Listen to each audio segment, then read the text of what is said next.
दोस्तों, आज हम फिर से आ चुके हैं आपके सामने बीपीएससी का विज्ञान लेके। जितने भी बीपीएससी में विज्ञान के सवाल पूछे गए हैं उन सभी को हम लोग देखेंगे। भौतिक विज्ञान का सवाल है और जो पहला प्रश्न है इसमें कि निम्न तत्वों में से किसमें न्यूट्रॉन नहीं होता है। निम्न तत्वों में से किसमें न्यूट्रॉन नहीं होता है। न्यूट्रॉन के बारे में बात कर रहे हैं। हम जानते हैं कि किसी भी अगर कोई परमाणु है तो परमाणु में मुख्य रूप से तीन जो हैं आयंस होते हैं, एक धनात्मक, दूसरा ऋणात्मक और तीसरा इसमें कोई आयन नहीं होता है, मतलब शून्य। तो सबसे पहले उन तीनों के बारे में जानते हैं। एक को हम लोग बोलते हैं प्रोटॉन, दूसरे को बोलते हैं इलेक्ट्रॉन और तीसरे को बोलते हैं न्यूट्रॉन। देखिए, प्रोटॉन मतलब प्लस, इसमें प्लस चार्ज होता है, इलेक्ट्रॉन में माइनस चार्ज होता है और न्यूट्रॉन में कोई चार्ज नहीं होता, मतलब शून्य, न्यूट्रल। अगर कोई भी परमाणु है, उदाहरण के तौर पे हम हाइड्रोजन ले लेते हैं या हीलियम ले लेते हैं, तो चलिए हाइड्रोजन ही लेते हैं। अब हाइड्रोजन की जो द्रव्यमान संख्या होती है वह भी एक होती है और परमाणु संख्या भी जो होती है वह भी एक होती है। तो हम जानते हैं कि जितनी परमाणु संख्या होती है, जितनी भी परमाणु संख्या होती है उतना ही प्रोटॉन होता है और उतना ही इलेक्ट्रॉन होता है। ये ध्यान रखेंगे। अब देखिए, हाइड्रोजन की परमाणु संख्या कितनी है? एक है। तो इलेक्ट्रॉन कितना है उसमें? एक। प्रोटॉन कितना है उसमें? एक। और अगर आप कहेगा आपसे कि न्यूट्रॉन कितना है, तो इसका होता है कि द्रव्यमान संख्या को घटा देंगे परमाणु संख्या। तो अगर हम द्रव्यमान में से अगर हम परमाणु संख्या को घटा दें तो इसकी द्रव्यमान संख्या कितनी है? एक। परमाणु संख्या कितनी है? एक। तो घटाएंगे तो कितना आएगा? शून्य। तो ये कह रहा है कि इसमें न्यूट्रॉन नहीं होता है, तो क्या आंसर होगा? हाइड्रोजन। ठीक। अब उसी तरह से ऑक्सीजन के बारे में है। देखिए, ऑक्सीजन का जहां तक बात है तो ऑक्सीजन की परमाणु संख्या कितनी होती है? सबको पता है, 8। और इसका द्रव्यमान संख्या 16। तो इसे प्रोटॉन कितना है? 8। इलेक्ट्रॉन कितना है? 8। लेकिन जब न्यूट्रॉन की बात होगी तो इसमें घटाइए, 16 में से 8 गया तो 8, 16 में से 8 गया तो 8। इसका मतलब न्यूट्रॉन की भी संख्या कितनी है इसमें? 8 ही है। चलिए नाइट्रोजन की बात करते हैं। नाइट्रोजन में परमाणु संख्या 7, द्रव्यमान संख्या 14। तो इसमें जितना द्रव्यमान संख्या है उतना ही परमाणु संख्या, और जितना ही जितना ही आपकी परमाणु संख्या है उतना ही प्रोटॉन है और उतना ही इसमें इलेक्ट्रॉन भी है। लेकिन द्रव्यमान संख्या 14 है तो 14 में से अगर 7 घटा देंगे तो क्या आ जाएगा? 7 का यही हो जाएगा न्यूट्रॉन।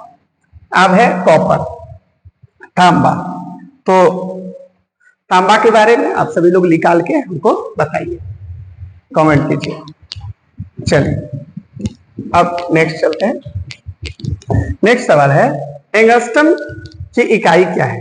देखिए, जो एंगस्ट्रम है तो 1 एंगस्ट्रम का मतलब होता है 10⁻10 मीटर, 1 एंगस्ट्रम। और हम जानते हैं कि परमाणु की जो त्रिज्या होती है ना, परमाणु की त्रिज्या 10⁻10 मीटर होती है। ये ध्यान रखेंगे। और ये एंगस्ट्रम जो है आप जानते हैं किसकी होगी? मीटर है, तो मीटर मतलब दूरी, दूरी मतलब तरंगदैर्घ्य। तो क्या आंसर हो जाएगा इसका? तरंगदैर्घ्य हो जाएगा। एंगस्ट्रम में हम लोग रखते हैं तरंगदैर्घ्य को। चलिए नेक्स्ट चलेंगे हम लोग। प्रकाश वर्ष किसकी इकाई है? देखिए, प्रकाश वर्ष जो है दूरी, प्रकाश वर्ष जो है दूरी की इकाई है। ध्यान रखेंगे, प्रकाश वर्ष कहेगा कि प्रकाश वर्ष में किसे नापते हैं? तो दूरी को। तो एक वर्ष में सूर्य की किरणें कितना दूरी तय करती है उसे क्या बोलते हैं? प्रकाश वर्ष कहते हैं। तो प्रकाश वर्ष किसकी होगी? दूरी की होगी। ध्यान रखेंगे इसको। फिर है, आवृत्ति को मापा जाता है। आवृत्ति को मापा जाता है हर्ट्ज में। किस में मापा जाता है? हर्ट्ज में मापा जाता है। ये भी हम लोग को ध्यान में रखना है। फिर है घड़ी में प्रयोग होने वाली कार्च क्रिस्टल होते हैं। घड़ी में जो प्रयोग होता है ना कार्च क्रिस्टल, क्या चीज का होता है? सिलिकॉन डाइऑक्साइड, सिलिकॉन डाइऑक्साइड, ध्यान रखेंगे। फिर है हर्ट्ज में क्या माना जाता है? आवृत्ति। अभी जस्ट हम लोगों ने देखा हर्ट्ज में क्या माना जाता है? आवृत्ति माना जाता है। इसको ध्यान में रखेंगे, बहुत ही अच्छा सवाल है। इसमें विद्युत शक्ति की इकाई क्या है? सभी लोग पता है। विद्युत शक्ति की जो इकाई होती है उसको बोलते हैं वाट। अच्छा, वोल्ट किसकी है भाई? तो वोल्ट जो होती है वोल्ट मीटर है ना, उसका विभवांतर का मात्रक क्या होता है? विभवांतर का मात्रक वोल्ट होता है। अच्छा, एम्पियर सबको पता है। विद्युत का मात्रक, विद्युत धारा का मात्रक क्या होता है? एम्पियर। और कूलम मतलब आवेश, आवेश का मात्रक क्या होता है? कूलम। तो हमारा तो है विद्युत शक्ति, विद्युत शक्ति का मात्रक क्या होता है? वाट। दृश्य स्पेक्ट्रम का तरंगदैर्घ्य की सीमा है। देखिए, दृश्य स्पेक्ट्रम की जो तरंगदैर्घ्य की जो सीमा है वो 3900 अंगस्ट्रम से लेकर 7600 अंगस्ट्रम के मध्य है। अंगस्ट्रम अभी हम लोगों ने देखा था कि एक अंगस्ट्रम का जो होता है 10⁻⁻10 मीटर मान है। एक अंगस्ट्रम बराबर 10⁻⁻10 मीटर होता है। ये महत्वपूर्ण है, इसको ध्यान में रखेंगे हम लोग। उसके बाद ये भी ध्यान रखेंगे कि दृश्य स्पेक्ट्रम, दृश्य का मतलब होता है जो हमें दिखाई दे, जो रंग हमें दिखाई दे। और इसके बारे में बताए थे हमको न्यूटन। कौन बताए थे दृश्य स्पेक्ट्रम के बारे में? न्यूटन बताए थे। इसको ध्यान में रखेंगे। फिर है सौर विकिरण निम्न में से किस परास में दिखता है? तो सौर विकिरण निम्न में से किस परास में दिखता है? ये है, तो क्या होगा? 400 से 700 nm। मतलब nm का मतलब होता है n फॉर नैनोमीटर। 1 नैनोमीटर का मतलब है 10⁻⁹ मीटर। याद रखेंगे, 10⁻⁹ मीटर। ठीक है, तो हम लोग को ध्यान में रखना है 10⁻⁹ मीटर। चलिए, तो कौन सा हो जाएगा? 400 से 700। अब ये दृश्य सौर विकिरण, सौर विकिरण का मतलब है कि दृश्य प्रकाश जो रंग होते हैं ना, लाल, हरा, बैंगनी, जो है ये जो रंग आपको दिखाई देते, जो सूर्य से किरणें, जो 7 रंग हैं, वो 7 रंग जो है उसका तरंगदैर्घ्य जो है परास, वो 400 से 700 nm के ही मध्य है। ये हम लोग ध्यान रखेंगे। नेक्स्ट है आर्द्रता किस उपकरण से नापी जाती है? आर्द्रता, आर्द्रता मतलब ह्यूमिडिटी, तो वो होगा हाइग्रोमीटर। क्या होगा? हाइग्रोमीटर। ठीक है। लेक्टोमीटर से क्या मापते हैं? आपको पता है, दूध की शुद्धता मापा जाता है। फिर है दाब की इकाई क्या है? देखिए, दाब की जो इकाई है, अब दाब लिख दीजिए यहाँ पे। और दाब को लिखते हैं हम लोग क्या? बल, और नीचे होता है क्षेत्रफल।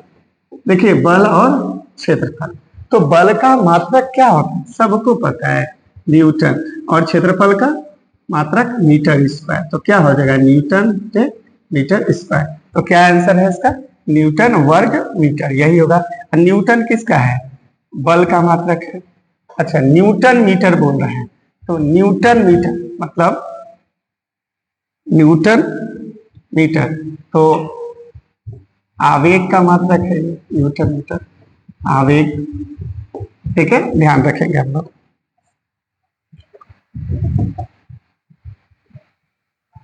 अब है यहाँ पे दाब का मात्रक क्या है? तो अभी हम लोगों ने देखा है कि दाब का मात्रक क्या है। अब यहाँ ऑप्शन में देखिए कि अलग अलग है, उस तरह से नहीं है। तो एक बार निकाल के हम लोग देखते हैं। दाब को हम लोगों ने अभी क्या लिखा था? बल, नीचे लिखा था क्षेत्रफल। अब बल और क्या लिखा था? क्षेत्रफल। यहाँ सेंटीमीटर में भी है, तो इसको हम लोग क्या लिख सकते हैं? बल को लिख सकते हैं, बल को हम लोग क्या लिख सकते हैं? सूत्र होता है द्रव्यमान और गुना त्वरण।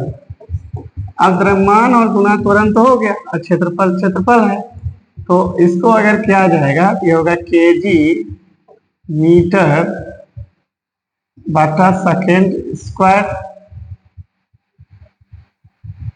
और क्षेत्रफल का होता है मीटर स्क्वायर। तो इनसे कट गया, केजी बटे मीटर एस स्क्वायर। तो क्या है यहाँ पे भाई, किलोग्राम बटे वर्ग सेंटीमीटर, किलोग्राम बटे मीटर, किलोग्राम बटे घन सेंटीमीटर। तो कोई भी इसमें है नहीं, तो इसमें से कौन आंसर हो जाएगा आपका ई नंबर। अगर यहाँ पे आपको ये रहता कि किलोग्राम, किलोग्राम नीचे क्या दिया हुआ है, मीटर सेकेंड स्क्वायर, तो ये हो सकता था, लेकिन कोई है नहीं, तो क्या आंसर होगा उसका, ई होगा। फिर उसके बाद बोल रहे हैं निम्नलिखित में से कौन सी अदिश राशि। देखिए ऐसे आपको पता है कि मुख्य रूप से जो होती है, मुख्य रूप से बात कर रहे हैं, मुख्य रूप से दो राशि होती है। कितनी राशि होती है, दो राशि। तो कौन कौन सी होती है इसको देखिए, एक होता है सदिश और एक जो होती है उसका नाम है अदिश। कितनी राशियां होती है, सदिश और अदिश। देखिए सदिश राशि का मतलब जो है कि सदिश का मतलब होता है जिसमें दिशा और परिमाण दोनों है। ऐसी राशि जिसमें दिशा भी है और परिमाण भी है, तो हम उसे क्या बोलते हैं, सदिश। और ऐसी राशि जिसमें केवल दिशा है या फिर केवल परिमाण है, दोनों नहीं है, तो जिसमें दिशा और परिमाण दोनों है हम उसे क्या कहते हैं, सदिश कहते हैं। तो आइए सदिश के कुछ उदाहरण देख लेते हैं। तो सदिश में जैसे कि हो गया बल, तो हम अगर बल लगा रहे हैं तो हम इधर लगा रहे हैं बल, या इधर लगा रहे बल, या इधर से लगा रहे हैं, या ऊपर लगा रहे हैं, तो इसका दिशा पता है ना, दिशा पता है, तो यह क्या होगा, सदिश होगा। समझ गए, इसको हम लोग ध्यान में रखेंगे।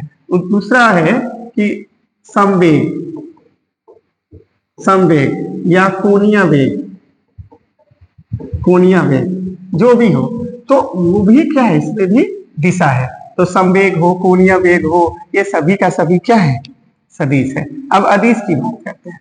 अदिश का मतलब होता है जिसमें दिशा नहीं है, जैसे दूरी, दाब, दूरी और द से दूरी, द से दाब। उसके बाद धारा, जिसको विद्युत धारा, विद्युत धारा, ये बहुत पूछे जाते हैं सब। दूरी, ताप, विद्युत धारा, द्रव्यमान, समय, सब का सब क्या है, अदिश है। तो इसको ध्यान में रखेंगे। तो निम्न से कौन सी अदिश राशि है, तो क्या होगा आंसर, दाब हो जाएगा। बल एक सदिश है, वेग भी सदिश है क्योंकि इसमें दिशा भी है और परिमाण भी, और त्वरण भी जो है सदिश है, ये ध्यान रखेंगे। तो अदिश कौन सा हो जाएगा आपका, दाब अदिश राशि है। एक चीज और ध्यान रखेंगे, दाब के साथ एक और याद रखेंगे, विद्युत धारा, ये खूब पूछता है, विद्युत धारा। विद्युत धारा कैसी राशि है, तो अदिश राशि है। हम लोग नेक्स्ट सवाल की ओर बढ़ते हैं। निम्नलिखित में से किस राशि का मात्रक नहीं है। देखिए किस राशि का मात्रक नहीं है, तो मात्रक जो है विकृति का नहीं है। विकृति का जो सूत्र होता है कि आपने जो वस्तु का जो वास्तविक, जो वस्तु की जो वास्तविक लंबाई है और परिवर्तन की लंबाई, उसी का अनुपात। अब देखिए दोनों का दोनों तो लंबाई है ना विकृति में, तो इसका भी क्या होता है मीटर, इसका भी क्या होता है लंबाई का मात्रक मीटर। मीटर मीटर कट ही गया, तो कोई मात्रक तो बचा ही नहीं, तो इसीलिए क्या होगा इसका विकृति आंसर होगा। ठीक है, आगे है सही कथन चुनिए। कह रहा है कि लाल प्रकाश का तरंगदैर्घ्य बैंगनी प्रकाश से अधिक होता है, बैंगनी प्रकाश से कम है। अरे ये तो गलत है, बैंगनी प्रकाश से कम नहीं बल्कि अधिक होता है। सबसे अधिक तो लाल का ही होता है और सबसे कम बैंगनी। सबसे अधिक किसका होता है भाई, सबसे अधिक तरंगदैर्घ्य किसका होता है, लाल का। यही तो कारण है, लाल का तरंगदैर्घ्य सबसे अधिक होता है।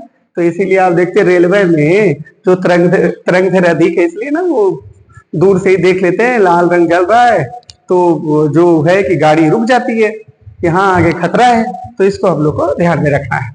दूसरा है कि लाल प्रकाश का तरंगदैर्घ्य बैंगनी प्रकाश से ज्यादा। हाँ भाई सही बात है, ये तो सही है, लाल का सबसे अधिक होता है, बैंगनी प्रकाश का तरंगदैर्घ्य हरे प्रकाश से ज्यादा है। नहीं नहीं, सबसे कम बैंगनी का है, हरा का तो इससे ज्यादा ही होगा, याद रखिए।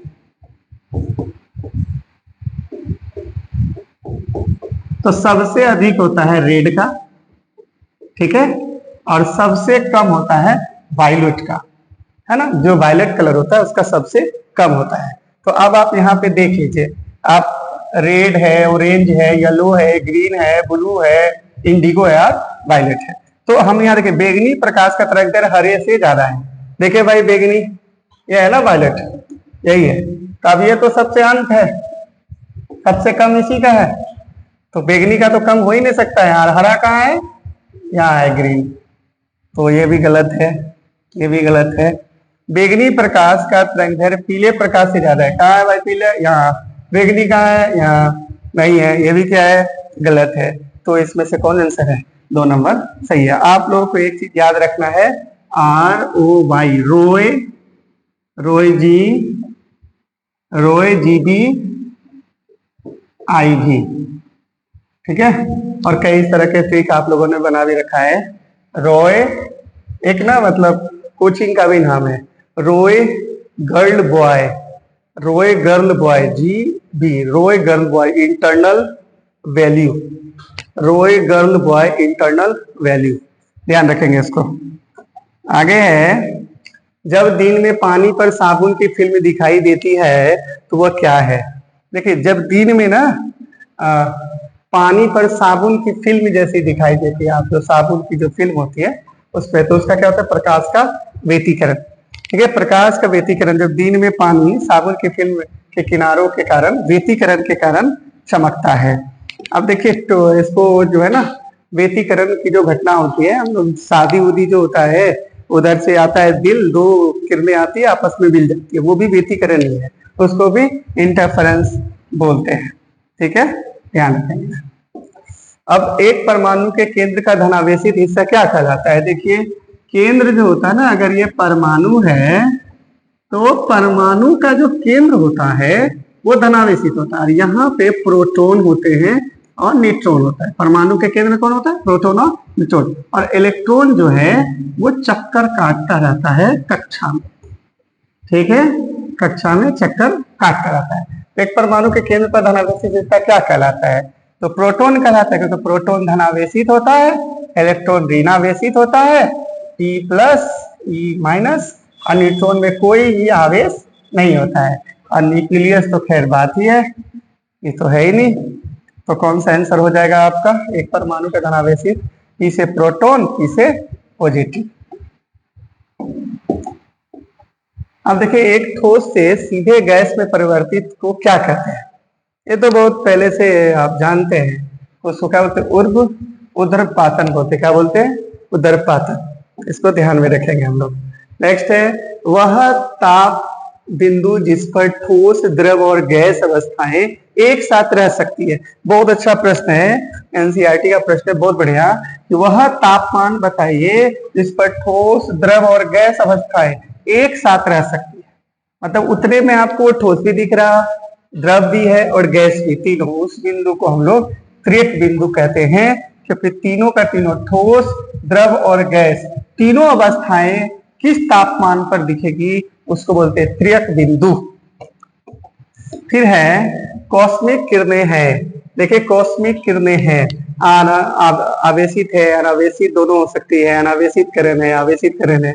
इसमें पूरा ऑप्शन है नहीं, तो आप लोगों को है इस पे, आप हमको जो है कमेंट्स में इसको हमको बताइए कि इसका आंसर क्या होगा। जितने लोग जानते हैं इसका आंसर बताइए कॉस्मिक किरण के बारे में। स्पेक्ट्रम में अक्षर G किस शब्द के लिए है। देखिए स्पेक्ट्रम में 2G घोटाला हुआ था बहुत बड़ा, इसलिए शायद सवाल भी पूछा। 2G, अभी 3G, 4G, 5G, है ना, अभी और क्या क्या G आएगा। ऐसे घर में भी शादी होने के बाद किसी को बोलते हैं जी, खाए है जी, पिए है जी, वो वाला जी नहीं है। और G फॉर होता है जनरेशन, G फॉर मतलब जनरेशन, है ना। तो second generation, third generation, fourth generation और 5 जनरेशन, तो इसका मतलब होता है जनरेशन, ठीक है, ध्यान रखेंगे। फिर है रडार का आविष्कार का आविष्कारक कौन था। तो रडार का जो आविष्कारक था उसका नाम था रॉबर्ट वाटसन। क्या नाम उसका, रॉबर्ट वाटसन। देखिए रॉबर्ट वाटसन ने जो है रडार का खोज किया। इसके स्कॉटिश भौतिकविद रॉबर्ट वाटसन वाट ने वर्ष 1935 में पहली प्रायोगिक रडार, जिसका कि रडार का पूरा नाम भी पूछता है एग्जाम में, रेडियो डिटेक्शन एंड रेंजिंग व्यवस्था का विकास किया था। द्वितीय विश्व युद्ध में इसका बहुत ज्यादा उपयोग भी हुआ है, ये भी ध्यान रखेंगे, ठीक है, इसको भी ध्यान रखेंगे। तो दो चीज याद रखना है, रडार का पूरा नाम क्या होता है भाई, रेडियो डिटेक्शन एंड रेंजिंग। दूसरा कि रडार का आविष्कारक कौन है, तो रॉबर्ट वाटसन वाट, पूरा नाम है रॉबर्ट वाटसन वाट। ध्यान रखेंगे कब खोज हुआ, 1935 में। आज तो बहुत ज्यादा इसका उपयोग हो रहा है रडार का। गॉड पार्टिकल है, देखिए गॉड पार्टिकल जिसको हिग्स बोसन के नाम से भी जानते हैं, क्योंकि इन्होंने ऐसा खोज किया था, तो सम्मान में इनका तो नाम पढ़ना चाहिए। हिग्स बोसन एक मूल कण है जिसकी प्रथम परिकल्पना वर्ष 1964 में की गई और इसका प्रायोगिक सत्यापन 14 मार्च 2013 को किया गया।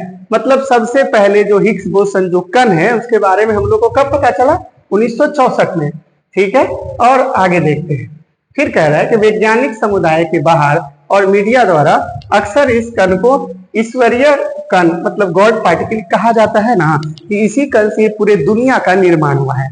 तो हो सकता है कि इसी कारण रहा कि इसे ईश्वरीय कण भी कहा गया। हिग्स बोसन कण की खोज करने वाले वैज्ञानिक की जोड़ी ब्रिटेन के थे पीटर डब्ल्यू हिग्स, क्या नाम था, ब्रिटेन के थे पीटर डब्ल्यू हिग्स और बेल्जियम के डब्ल्यू एंगल्टन को वर्ष 2013 के भौतिक विज्ञान के क्षेत्र में नोबेल पुरस्कार से पुरस्कृत किया जा चुका है। तो इसको हम लोग ध्यान में रखेंगे, ठीक है। तो अगर आपको गॉड पार्टिकल बोले तो इसकी खोज करता है हिग्स बोसन, तो इसीलिए इसके नाम पे इसको पढ़ा। सर सीवी रमन को भौतिक का नोबेल पुरस्कार कब मिला, देखिए सर सीवी रमन को भौतिक का जो नोबेल पुरस्कार मिला वो 1930 में मिला। ये भौतिक का पुरस्कार तो नोबेल पुरस्कार 1901 से दिया जा रहा है ना, और नोबेल पुरस्कार जो है अल्फ्रेड नोबेल के याद में दिया जाता है, ठीक है। उन्होंने डायनामाइट का आविष्कार कर दिया था, तो उनके याद में सम्मान में जितने भी वैज्ञानिक है विश्व के 6 क्षेत्र में दिया जाता है। शुरू में 5 क्षेत्र में दिया जाता था, तो अभी जो है वो 6 क्षेत्र में दिया जा रहा है।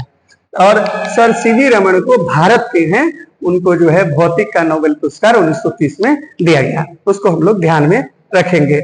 दूसरी बात कि और थोड़ा विस्तार से थोड़ा देख लेते हैं। देखिए बात करें अगर हम लोग इसके बारे में, अगर देखिए कि भारत के किसको किसको दिया, तो सबसे पहले बात है कि रविन्द्रनाथ ठाकुर को साहित्य के लिए, उस समय हम लोग ब्रिटिश हुकूमत के अधीन थे और 1913 में जो है पहली बार भारत को साहित्य के क्षेत्र में मिला नोबेल पुरस्कार। 1913 में आपको पता है गीतांजलि एक पुस्तक है, उसी के लिए मिला था। सीवी रमन को भौतिक का पुरस्कार मिला जो कि प्रश्न पूछा गया 1930 में। और डॉक्टर हरगोविंद खुराना को चिकित्सा के क्षेत्र में मिला। याद रखिएगा तो बहुत बार बायोलॉजी करके आता है, नहीं जीव विज्ञान में नहीं मिला, चिकित्सा के क्षेत्र में मिला, हम लोग को ध्यान में रखना है। हरगोविंद खुराना चिकित्सा के क्षेत्र में 1968। उसके बाद सुब्रमण्यम चंद्रशेखर, इनको भी भौतिकी के क्षेत्र में मिला 1983। तो आप ध्यान रखिएगा कि भौतिकी के जो क्षेत्र में हुए 1930 में मिला और फिर 1983 में मिला। और सुब्रमण्यम चंद्रशेखर लिमिट के लिए।